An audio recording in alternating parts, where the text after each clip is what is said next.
Dans les profondeurs verdoyantes des terres de Shaolin, là où les chants des oiseaux saluent l'aurore, Maître Liang, vénéré pour sa sagesse, enseignait les anciennes voies de la patience et de la persévérance à ses disciples. Un matin enveloppé de brume, alors que les premiers rayons du soleil luttaient pour percer la dense canopée, il convoqua ses élèves dans le jardin de méditation.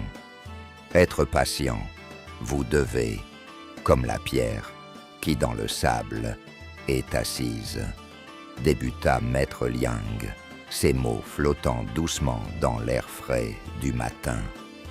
Parmi les disciples, Heng, connu pour son impatience, leva une main hésitante.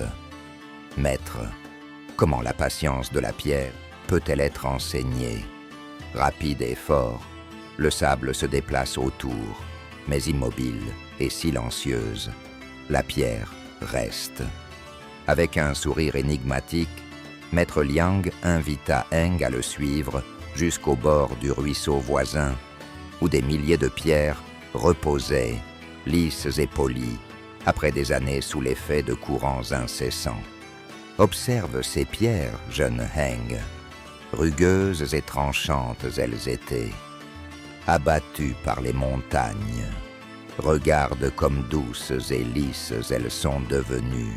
Leur patience leur a apporté la paix et la beauté. » Intrigué, Heng caressa les pierres, émerveillé par leur douceur. Maître Liang poursuivit. « Le sable, vois-tu, est comme les épreuves de la vie.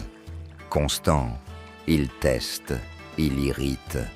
Pourtant, la pierre ne se précipite ni ne fuit.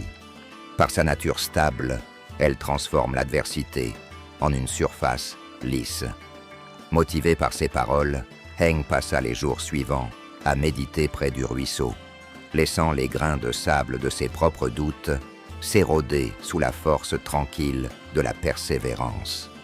Peu à peu, la nature impétueuse de Heng se calma, ses actions devenant plus réfléchies, reflétant la profondeur de la patience apprise. Un an plus tard, Maître Liang invita Heng à partager sa transformation avec les nouveaux disciples. Debout devant eux, Heng commença. « Comme la pierre dans le sable, ma patience a été façonnée. D'abord résistant, maintenant je comprends. Le flux constant est essentiel à notre croissance.